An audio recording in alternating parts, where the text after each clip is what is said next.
Cowboys quarterback Dak Prescott had off-season shoulder surgery. Should you be concerned? All that and more on this episode of the Locked On Cowboys podcast.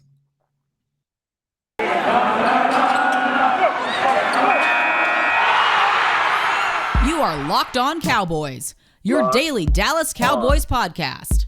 Part of the Locked On Podcast Network, your team every day. Locked On Cowboys. Locked On Cowboys. Welcome back to the Locked On Cowboys podcast, part of the Locked On Podcast Network, your team every day. We want to thank you for making us your first listen of the day. We are free and available on all platforms. I am Marcus Mosher. You can follow me on Twitter at Marcus_Mosher. He is Landon McCool. Check out him on Twitter at McCoolBCB. Landon, let's start with this. Cowboys coach Mike McCarthy revealed that Dak Prescott had shoulder surgery on his left shoulder this offseason. Should we be concerned?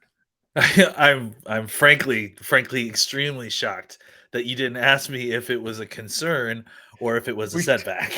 Or it we is not a worry. concern. Yeah, there's nothing to worry about. It's not a concern. It's not a setback. It's an off-season shoulder cleanup. He was able to play through it the rest of the season. I'm not terribly concerned about it. It sucks that it was hurt so bad that he felt that he needed to have cleanup surgery on it. But honestly, I'm not terribly concerned about it. Do you think it contributed to some of the poor play at the end of the season? I'm sure it didn't feel good, I'm sure, that contributes to how you feel and how you play. And I wonder if it, was, I guess my question is, how much was he feeling when he was throwing the football? I mean, it was obviously his non-throwing shoulder, but I mean, you're still part of, the motion. You're turning your hips, you're twisting your shoulders. So every time he threw a football, he probably felt it in some way. But I can't. I'm not inside Dak's head. I don't know if it was something that was like constant pain or when he was experiencing. I'm sure every time he got hit, it felt like there were nails in his shoulder. There was a broken glass in his shoulder. But I don't know how much it directly contributed to his ability to perform. I think if anything, it probably was just, very painful. I was trying to look up while you're talking, like his numbers in the second half of games in the second half of the season. Like, do you think this is something that, once he got going into the game and once it kind of got loose, it was fine, or if it was just a kind of a pain tolerance thing all game long? Right. I don't know. Yeah, I think the question we would have to figure out is like, what was he experiencing when he was throwing the football? Was he experiencing, issues with it? Was he experiencing pain?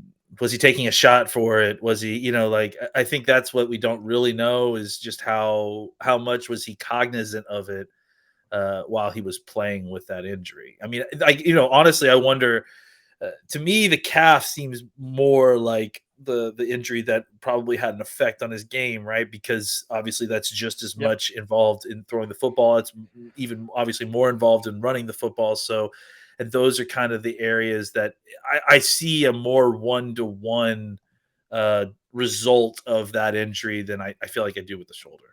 Yeah. And I just looked it up just to kind of verify. So from week 10 on, he averaged 7.6 yards per attempt and had a pass rating of 111 in the first half of games. And in the second half of games, that dropped down to 6.3 yards per attempt, 84 pass rating. So it's probably not what I maybe suspected, where it got loose as the game went on. So I don't know, man. It probably was more. Go ahead. Maybe it's the opposite. Maybe he's taking a shot and like the painkiller wears off by the second half and it's affecting. Look, we have no idea, so we're just speculating. I don't think it's wise to say one way or the other, like what was happening, right? Yeah. The truth is, he was dealing with multiple injuries all year long, and while one injury itself might not have been the reason why he struggled at stretches, maybe it's just the culmination of 3 or 4 different injuries, right? Or maybe he just didn't play well, right? Like that's also a possibility. Like they had receivers out, the offensive line didn't block well. Maybe he just didn't play well. I think that's a possible answer as well. Or again, a combination of all those things. Combination of all those. Yeah. Yeah. So Mike McCarthy was talking at the scouting combine. Really nothing else of note to talk about there, right? He talked a little bit about he thought Tony Pollard got enough touches because somebody asked him about Sean Payton and if he's worried. But other than that, that's really it, right, Landon? Yeah, I mean, there really was not a lot newsworthy out of this press conference, which was a little disappointing because I mean, it's the first time we've heard from McCarthy in months, Yeah. and it just felt like kind of very, generic questions and answers, to be honest. Yeah. So nothing news breaking really. Yeah. And also, do you know what we're not going to do for the combine? I've already seen it happen.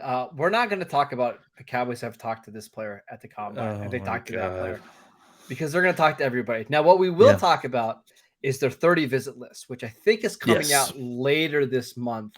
That's important, but the Cowboys meeting with a quarterback in this class is not noteworthy. It's just not. No, it's absolutely not.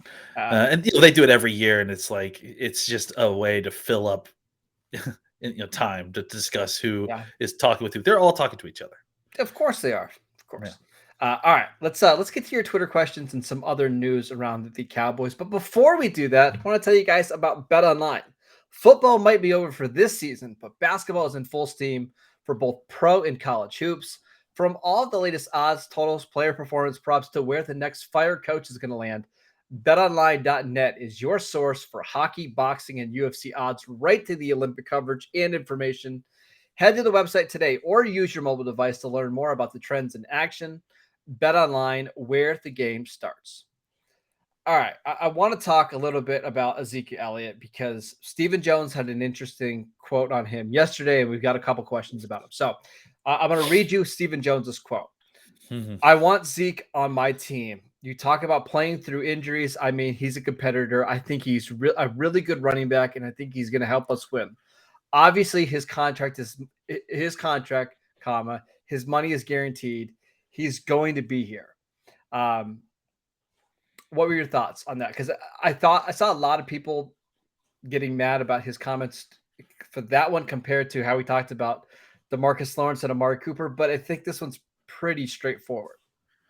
Yeah, I mean, I sat and watched everybody on Twitter yesterday get angry over the same things that they were angry over months ago. Like, I think that's man. I know, I know, but I guess that's my own fault to continue to go to Twitter to watch that. But look, no one broke any news yesterday. No. There was nothing that was said yesterday that was, confirmed or denied any of their plans. It's essentially exactly the same information that we had previous to it. It's just the fact that Stephen Jones spoke yesterday kind of re-triggered a whole bunch of people and they got mad about it. So nothing that they said yesterday changes literally anything. No. Like they didn't. If you guys expected him to be committal to whether Amari Cooper was going to be on the team in this interview, I don't know what to tell you. That it just wasn't going to happen. And like if you expected him to say DeMarcus Lawrence is definitely going to be on this team, I don't know. I don't know what to tell you. Well, I think part of the reason why is he can't say either way is because they haven't had the meeting with the agent yet. By the way, that's Thursday. They meet with DeMarcus Lawrence and Amari Cooper's agent on Thursday because everybody's there at the combine. So he's not in a position to say anything yet. I just don't think people like the answer, which I get. I mean, I don't like the idea of Amari Cooper, DeMarcus Lawrence leaving either, but also it wasn't an answer. It wasn't an answer. No. That's the thing. That's the thing that I guess I'm harping on is that he didn't answer the question. And he's not going to answer the question until they have an answer. So we can get upset about the hypothetical. Yeah. Let's save the anger for when the things actually happen. It's coming. That's definitely coming. And there's definitely going to be a reason for you to be mad about something. But the point is that people got angry and upset about the kind of just extending of the current circumstance. It wasn't like anything changed yesterday or any news was broken yesterday. It was, in fact, it was just more of the confirming of the non-confirmed, non-committal from the Cowboys. So, hold on to keep your powder dry. There's going to be plenty of reasons to shoot it off and be mad as a firework here probably in a couple of weeks. But as of right now, nothing that Stephen Jones said yesterday committed to anything, period, except for I guess Zeke being on the team, which again, like I think his guarantee money kind of told you that. So just to be clear, if the Cowboys cut Ezekiel Elliott this year, it would actually count $12 million against their cap. But it would save them quite a bit of money next year. It would save them like 17 million in 2023. And I'm looking at it now, like 14 million in 2024. Is that appealing to you at all? Well, it's funny because on Friday when Joey and I did the kind of blow it all up and rebuild version of the kind of team building exercise or whatever, I kind of expected that Joey was going to be against kind of even with what the process that we were going through. I thought Joey was going to be against cutting Zeke this year just because of how much money it pushed it forward. But the truth of the matter is if the Cowboys are desperate to get out from underneath that contract and they just want to bite the bullet, they could do it. It just doesn't seem it actually would probably cause them to have to do more roster gymnastics in order to facilitate it. And I think that's where they're going to have problems, is that they don't necessarily want to like have to flip switches on 2 or 3 other contracts just in order to be able to cut Zeke this year as opposed to next year. You don't want to have to restructure Dak just to cut Zeke, right? Because then Dak has a huge cap number again in 2023 and 2024. It doesn't make a lot of sense. So I think you guys are right. After this year, he's already guaranteed money. It becomes a lot more palatable to release him if you want to do that. Let's get to another question that kind of ties into this. It's from _. Performance. He wants to know, I understand that running backs don't matter and you should never pay a running back. There you go. Wow. You've trained I feel like doing the Lord's work right there. But is it fair to say Zeke is the only running back since 2016 that got paid who was technically worth it? He has only missed 1 game to injury in 6 years, and every other running back, Kamara, Derrick Henry, Dalvin Cook, have gotten paid and then gotten hurt. So has Zeke been worth his salary? I think that Zeke's the only one that you have the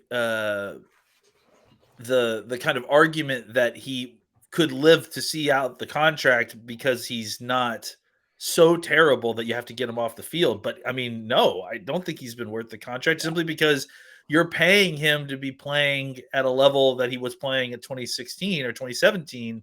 And he's not playing even 2018.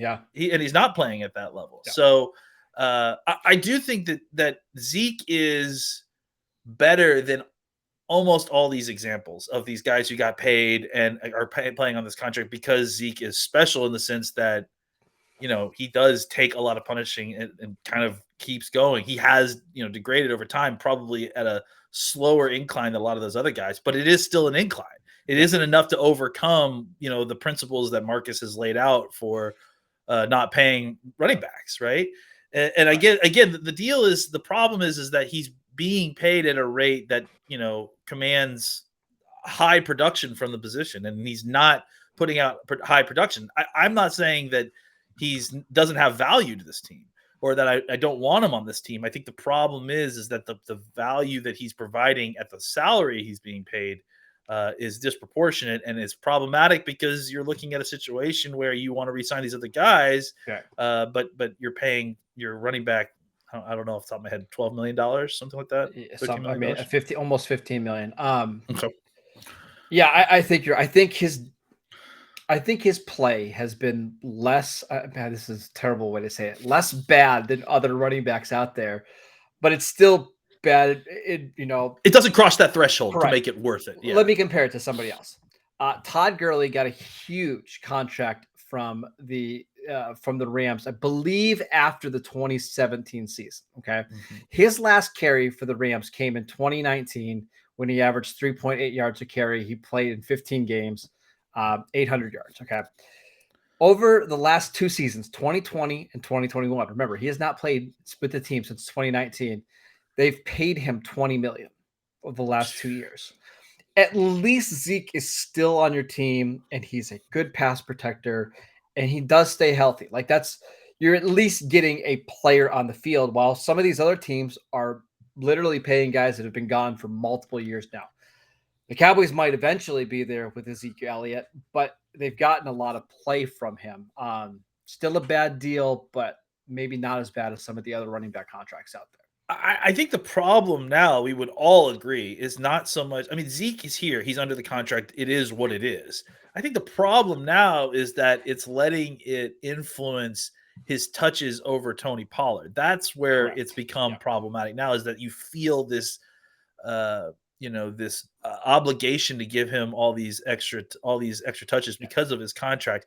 Honestly, if the Cowboys just kind of not just gave in to the idea that Pollard is taking over that role and is becoming a better running back, and just gave him an appropriate amount of touches, I'm okay with the Zeke contract. I've resigned to Yeah, the yeah. fact that it's okay. Right. Like Because that, then you're it getting the makes it best less bad. you're getting the best version of Zeke if you do that, right? I think it's Yeah, just better for everybody around if, hey, Ezekiel, you're no longer our workhorse back, but you're still going to have a big role in this offense. You're still going to get a ton of touches. You're going to play on third downs, but we've got another guy that we just want to feature a little bit more. One of the things I have to say about Zeke that I absolutely love is he is a team first guy yeah. through and through, right? I don't think he would be opposed to something like that. I don't think that's going to eat at him. I don't think he's going to be upset with Tony Pollard. I think he's more open to that than maybe any other running back out there. So I just think that's something the Cowboys probably need to lean into next year, right? And honestly, that's kind of why I hate a lot of the Zeke hate here. Oh, Is it's not. Yeah, because it's not Zeke. it's It's the not Zeke. contract to Yeah, Zeke, yeah. right? It's not. It's the contract, and it's the coach's usage. It's Well, not necessary. Yeah, yeah. it's not necessarily Zeke that's the issue. I Correct. think Zeke is.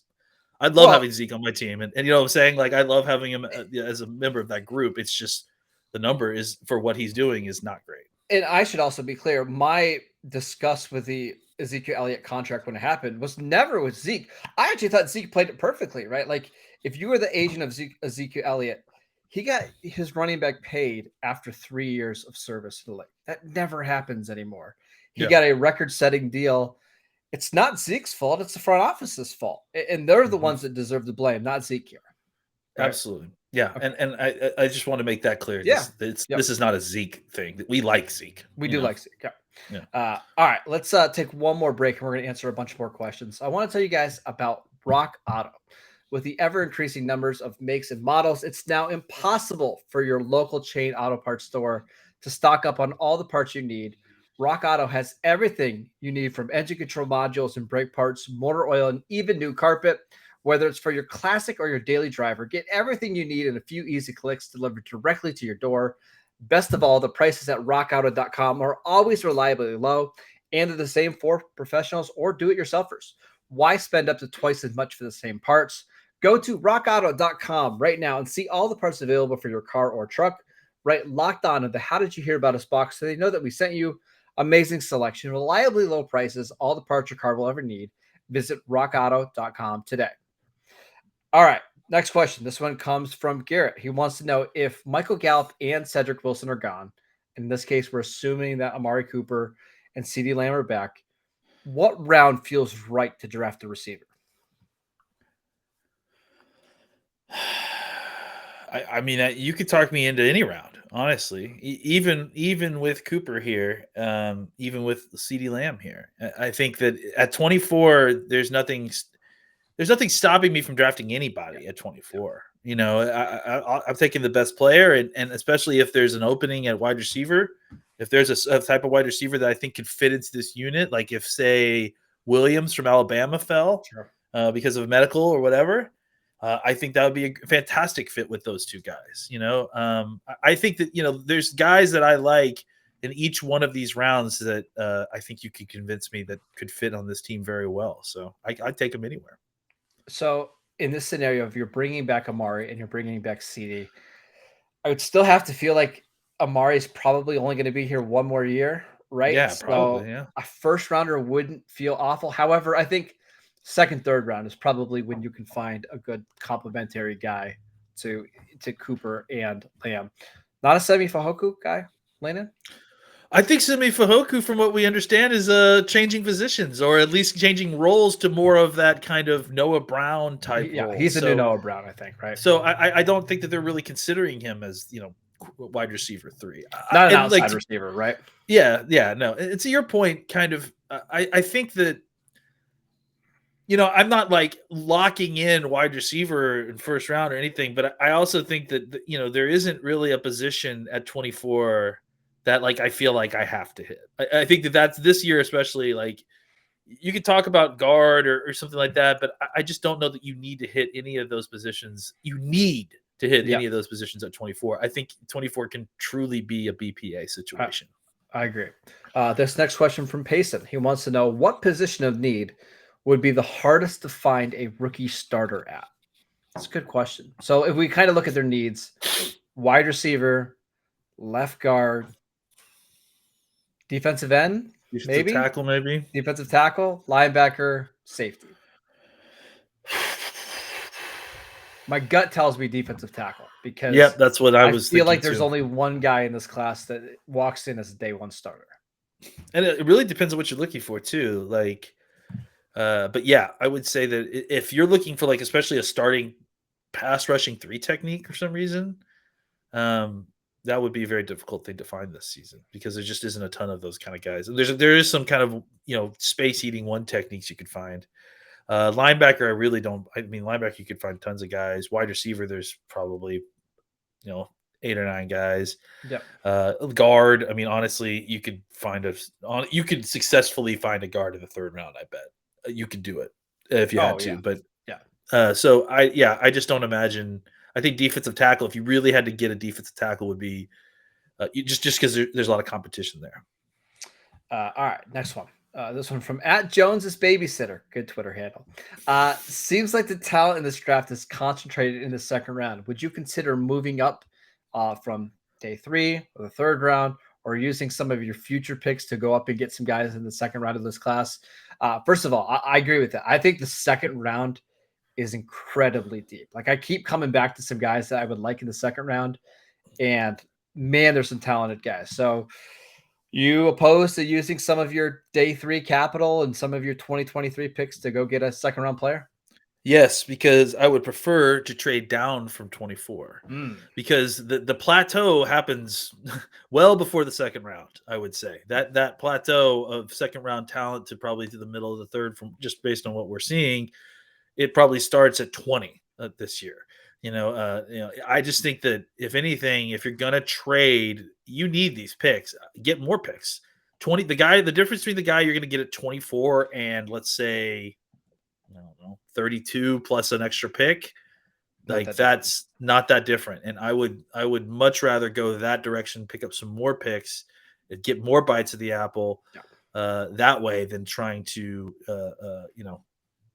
use up picks in the future to try to go up and necessarily target somebody. I just think it's easier to kind of go that direction. I mean, look at last year's class. Like one of the reasons we liked the class a lot kind of after day 1. We'll ignore some of our pre-draft thoughts on Parsons, but like we love that they got Oso Digizua on day 2, like in the 3rd round. We love that they got Jabril Cox, and then they had an extra, was it a 5th round pick to go get Semi Fahoku? And I mean, that's one of the reasons we liked it. They just had so many intriguing prospects. They came away with like 10, 11 players in that class. And there's going to be a couple of misses in there. Maybe Chauncey Golston doesn't pay out or develop. Maybe maybe Calvin Joseph doesn't develop. But like you're probably going to find 2 or 3 other guys other than Micah Parsons that end up having nice careers. So I agree with you. What's the furthest back you would want to trade? Top of the 2nd round. I think, if like the 36, simply because I just don't know that there's a guy that you desperately have to have that 5th year option on. Right. So yeah, I would say that's still very far. I mean, 12 picks when you haven't even picked in the top 24 is a lot. And it's going to be a long first day for the Cowboys, but I do think that if you had that opportunity, you would have a lot better foothold on what's going to happen in day 2. And that's where the best value is. As we were talking, I just kind of ran a mock draft on the Draft Network and traded back to pick 33 just to see, like, if you traded to that top of the 2nd round, which guys are available in this mock. Zion Johnson was still there. If you traded back from 24 to 33, if you traded back from 24 to 33 and you got Zion Johnson at 33, I mean, dancing in the streets is what we're going to be doing, honestly. I mean, here's the difference in terms of value. It's going from 24 to 33 is the equivalent of like a high third round pick. Gimme. Like, yeah, in this case, it would be if you're dropping back from 24 to 33, it would be pick 65, Jacksonville's third round pick. I'm doing that all day. All Gimme. day. Seriously. Yeah, absolutely. Because look, I mean, honestly, the mock drafts and all the conversations that we've been having should be telling you this. Look at how we're looking at all these. Every time we do one of these mock drafts, there are 7, 8 guys that would be like, oh yeah, take him. I take him. Yeah. I take him. I take him. And if that's the case, that means it's time to move back. And just to kind of show you this, like if you look at pick 65, again, it's just a mock draft, but some of the players that are still available in that range, like all the linebackers we talked about last week, Channing Tindall, Damone Clark, your guy, Joe Dunman is there. Some of the receivers that maybe you like, maybe a George Pickens or some offensive lineman at Ingram if you need a guard. That's where you want to draft in this one. It's anywhere between 34, 35, and 75, right? Yep, absolutely. And if you can get the opportunity to get another pick in there, absolutely do it. So would you be okay with trading next year's second round pick to go get, like, let's say next year's second and a fourth rounder this year to go get pick 38? Maybe. Yeah, I think that might be depending on. I would have to see who is there. Like if like there's got to be somebody you love there, right? Yeah, if there's someone that you're targeting, then absolutely. But if it's just kind of doing, I wouldn't do that like before the draft, basically. Yeah. Oh yeah. I'm only doing that if like Zion after watching the draft. Yeah, develop, like right? let's say you draft Nakobe Dean in round 1. I know you don't like that, but Nakobe Dean in round 1, and we're sitting at pick 38, and Zion Johnson is still there. But you also like some of the other guys that are going to be there at Cowboys draft 56, right? Maybe that's where you're wanting to grab a receiver, and it's like, hey, we could give up a couple picks next year when we're expecting to get a whole bunch of compensatory picks. Let's go get our starting left guard right now. I could see that, right? I could too. That wouldn't be a bad move at all.